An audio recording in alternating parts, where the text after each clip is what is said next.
All of us, at one time in our lives, have experienced rejection. As early as childhood, we have experienced being said no to. Mommy, I want ice cream. And the mommy would say, no. Mommy, I would like to go out with my friends. And the mommy would say, no, stay home. It goes up and up. Sometimes during our adulthood, we even experience like an unrequited love. Minahal mo siya, pero hindi ka niya minahal. Ang sakit. No? But if we look at our experiences of rejection, many times our rejection experience is nothing but a redirection. Redirection. Tinanggihan tayo sapagkat inaakay tayo ng Diyos sa mas mainam na sitwasyon. Tinanggihan ang pag-ibig mo, pero may nakilala kang mas mainam pala doon sa minahal mo ng una. Sinabihan tayo nung bata tayo ng ating nanay, no to ice cream. Pero meron pala siyang inihahanda sa ating masarap na dinner. Look at your experience in the past. Your experience of rejection. And you will be surprised that many times the experience of rejection is nothing but a redirection.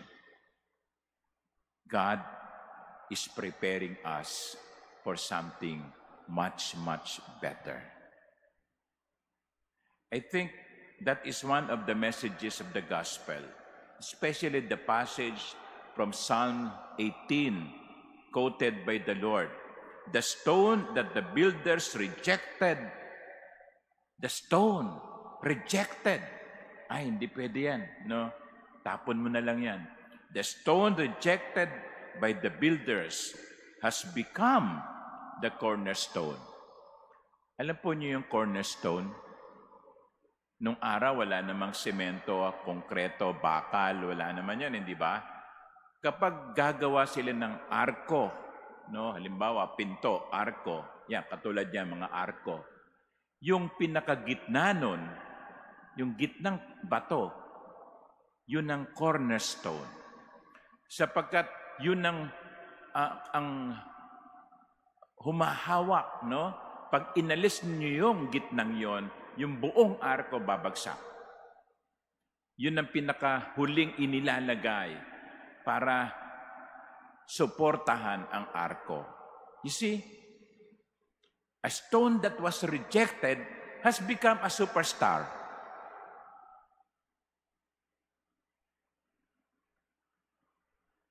Many times, that is also experience. Our rejections are just preparations for something much better. On the other hand, our experience of rejections must also give us a kind of empathy, a sense of empathy. Ano ibig ko sabihin? Yung bang dahil sa nakaranas ka ng hindi magandang karanasan, na tinanggihan ka, dapat yon ay maging dahilan upang maunawaan natin ang ibang tao. Dahil alam natin ang kanilang pinagdadaanan. Minsan, may mga kasama kayo sa trabaho, ang bitter. No? Ang bitter. Unawain natin. Baka hindi siya niyakap ng kanyang nanay nung bata siya. Baka puro rejection ang naranasan niya. We who have experienced being rejected must show empathy to others. You know,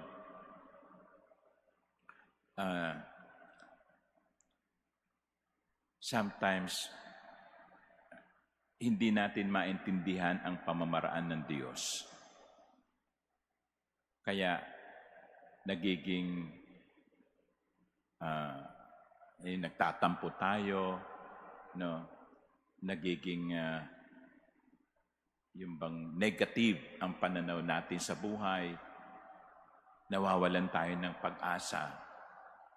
Just remember, kapag tayo ay tinanggihan, isipin na lamang natin na merong mas mainam na naghihintay sa atin. Amen.